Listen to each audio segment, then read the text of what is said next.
प्रधानमंत्री जन धन योजना के बाद आज हर किसी का कहीं ना कहीं किसी ना किसी बैंक में अकाउंट है। पर हम में से कई लोग हम बैंक के कुछ ऐसे टर्म्स के बारे में नहीं जानते हैं और बैंक उसका कई बार गलत फायदा उठाते हैं। तो आज हम इस वीडियो में कुछ ऐसे ही बैंक के टर्म्स के बारे में बात करेंगे और जानेंगे कुछ नई चीजें जिसकी मदद से हम अपनी फाइनेंशियल नॉलेज को एक्सपेंड कर पाएंगे और बैंक की सर्विसेज का सही इस्तेमाल कर पाएंगे। जब आप किसी भी बैंक में जाते हैं तो उस बैंक की जो पहचान होती है वो उसकी ब्रांच से होती है और हर ब्रांच का एक कोड होता है जिसे हम IFSC कोड बोलते हैं। ये IFSC कोड तो नहीं होता, ये होता है IFS कोड, बट हम सब IFSC कोड ही बोलते हैं, जिसकी फुल फॉर्म होती है इंडियन फाइनेंशियल सिस्टम कोड। ये हर एक बैंक के ब्रांच का यूनिक कोड होता है जिसमें शुरुआत की 4 डिजिट बैंक को और या फिर उस बैंक के नाम को नोटिफाई करती हैं। उसके बाद 0 आता है, वो सब में कॉमन होता है और उसके बाद की सारी डिजिट अल्फा न्यूमेरिक होती है और वो उस ब्रांच के कोड को नोटिफाई करती है। हिंदुस्तान में 1 लाख से भी ज्यादा बैंक ब्रांचेज हैं, पर उन सबका ब्रांच कोड अलग अलग होता है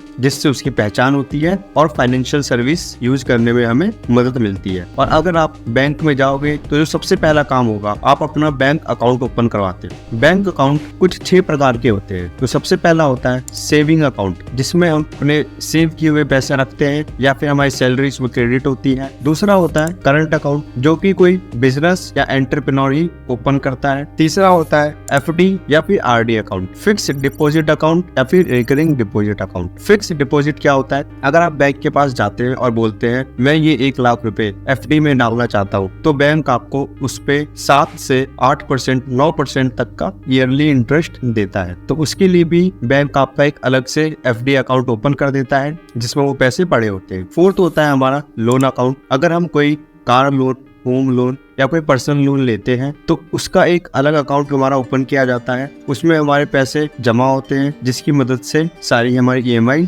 कटती है। फिफ्थ होता है NRI अकाउंट, जो फॉरेनर्स के लिए होता है। कोई इंडिया के बाहर से आता है, इंडिया में बिजनेस करता है या जॉब करता है, तो उसको सैलरी उस पर क्रेडिट होगी या उसमें उसके पैसे रहेंगे। और सिक्स्थ होता है जॉइंट अकाउंट, जिसमें 2 या 2 से अधिक लोग मिलकर एक अकाउंट का एक्सेस ले सकते हैं। ज्यादातर बिजनेसमैन ये सब करते हैं क्योंकि 2 या 2 से ज्यादा पार्टनर होते हैं और एक बैंक अकाउंट यूज करना चाहते हैं, तो वो लोग इसका इस्तेमाल करते हैं। जब भी आप अकाउंट खुलवाते हैं तो उसके बाद आपकी KYC होती है। KYC होती है नो योर कस्टमर। इसमें बैंक आपकी पर्सनल डिटेल्स और कुछ डॉक्यूमेंट्स लेता है, आपके फिंगरप्रिंट लेता है, सिग्नेचर लेता है, फोटो लेता है, जिससे वो आपके बारे में जानता है और आपका डेटाबेस अपने पास सेव कर लेता है। RBI की गाइडलाइंस के अनुसार हर बैंक कुछ पीरियड ऑफ टाइम पे अपने कस्टमर्स की KYC करता रहता है और अगर आप KYC कराने में असमर्थ होते हैं या फिर KYC नहीं कराते हैं तो आपका अकाउंट फ्रीज भी हो सकता है और उसमें से आप पैसे नहीं निकाल सकते। और जब आप अपनी KYC करा लेते हैं तो आपका एक बैंक अकाउंट खुलता है। उसके साथ सबसे पहले जिसका अकाउंट खुलता है उसे हम बोलते हैं अकाउंट होल्डर, जिसके नाम से अकाउंट खुलता है। और अकाउंट होल्डर को सबसे पहले एक अकाउंट नंबर मिलता है जो कि यूनिक होता है, जिसमें पब्लिक बैंक 11 डिजिट का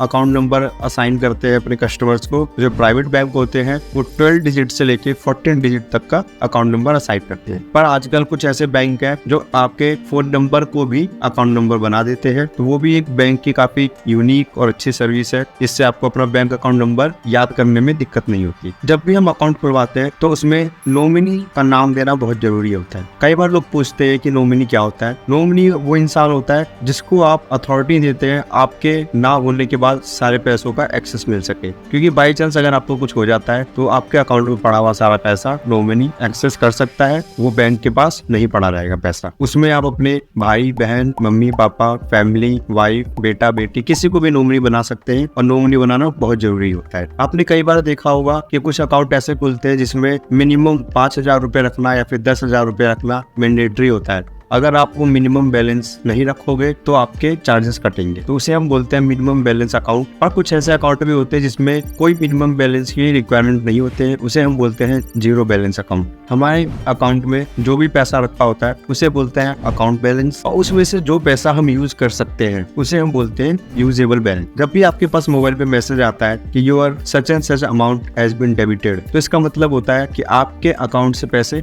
कट चुके हैं, मतलब डेबिट हो चुके हैं। और अगर का भी मैसेज आता है this amount is has been credited, तो मतलब आपके अकाउंट में पैसे आ चुके हैं। तो जब अकाउंट में पैसे आते हैं, क्रेडिट का मैसेज आता है, तो हमें बहुत खुशी मिलती है, और जब डेबिट का मैसेज आता है तो खुशी नहीं होती है वहाँ पे, क्योंकि पैसे जा रहे होते हैं। जैसे आपका अकाउंट खुलता है, बैंक आपको वेलकम किट देता है, उसमें एक पासबुक होती है जिसमें आपकी बैंक की डिटेल्स होती है और आप उसमें अपनी ट्रांजैक्शन की एंट्री करा सकते हैं। वो भी बहुत जरूरी होता है, क्योंकि उसकी कई बार कॉपी हमें सबमिट करनी पड़ती है जब हमें रिक्वायरमेंट होती है। उसके बाद एक अकाउंट स्टेटमेंट आती है जिसमें हमारे बैंक की मंथली ईयरली स्टेटमेंट होती है कि कितना पैसा आया, कितना पैसा गया, हर एक चीज की डिटेल होती है। तो बेस्ट प्रैक्टिस ये कहती है कि आपको मंथ की एक अकाउंट स्टेटमेंट निकालनी चाहिए और उसको रिव्यू करना चाहिए, जिससे आपको पता चल सके कि पैसा कहाँ से आया था और कहाँ गया है। अकाउंट खुलने के बाद हम पेमेंट्स करते हैं। पेमेंट करने का प्रोसीजर कुछ ऐसा होता है, जिसको हम पेमेंट करते हैं वो बेनिफिशियरी होता है, और हम अपने बेनिफिशियरी को 3 से 4 अलग अलग तरीकों से पेमेंट कर सकते हैं। सबसे पहला तरीका होता है NEFT का, जिसकी मिनिमम लिमिट होती है 1 रुपी और मैक्सिमम नो लिमिट होती है। आप कितना भी पैसा ट्रांसफर कर सकते हैं, बट उसमें इंस्टेंट पैसा ट्रांसफर नहीं होता, उसमें मिनिमम 30 मिनट्स लगते हैं। उसके बाद किसी भी टाइम पैसा क्रेडिट हो सकता है आपके बेनिफिशियरी के अकाउंट में। NEFT की फुल फॉर्म होती है नेशनल इलेक्ट्रॉनिक फंड्स ट्रांसफर। उसके बाद आता है RTGS, real time gross settlement. ये बिल्कुल रियल टाइम होता है, बट इसकी एक रिक्वायरमेंट होती है, आप मिनिमम 2 लाख रुपए से ज्यादा ही ट्रांसफर कर सकते हैं, और अपर लिमिट नो लिमिट होती है। इसमें भी आप किसी भी टाइम पैसा ट्रांसफर करेंगे और तुरंत सामने वाले के अकाउंट में पहुंच जाएगा। उसके बाद आता है IMPS, इमीडिएट पेमेंट सर्विस। इसमें 2 लाख रुपए से कम अगर आपको ट्रांसफर करने हैं तो आप IMPS कर सकते हैं। और जो आजकल सबसे ज्यादा ट्रेंडिंग में है UPI, यूनिफाइड पेमेंट इंटरफेस। इसमें भी आप मैक्सिमम 2 लाख रुपए तक ट्रांसफर कर सकते हैं। उसकी भी लिमिट आपको अपने बैंक से इंक्रीज करवानी पड़ती है और पैसा आपका इंस्टेंट ट्रांसफर हो जाता है। UPI के साथ एक और वर्ड आता है VPA, वर्चुअल पेमेंट एड्रेस। ये होता है आपका UPI ID, जैसे कि abc@kotak। ये आपका वर्चुअल पेमेंट एड्रेस होता है, जिसकी वजह से आप सामने वाले को पैसा ट्रांसफर कर पाते हैं। अगर आपके पास इंटरनेट सर्विस नहीं है तो भी आप बैंकिंग सर्विसेज का इस्तेमाल कर सकते हैं USSD की मदद से, जो कि होता है अनस्ट्रक्चर्ड सप्लीमेंट्री सर्विस डेटा। इसमें आपको बस अपने फोन से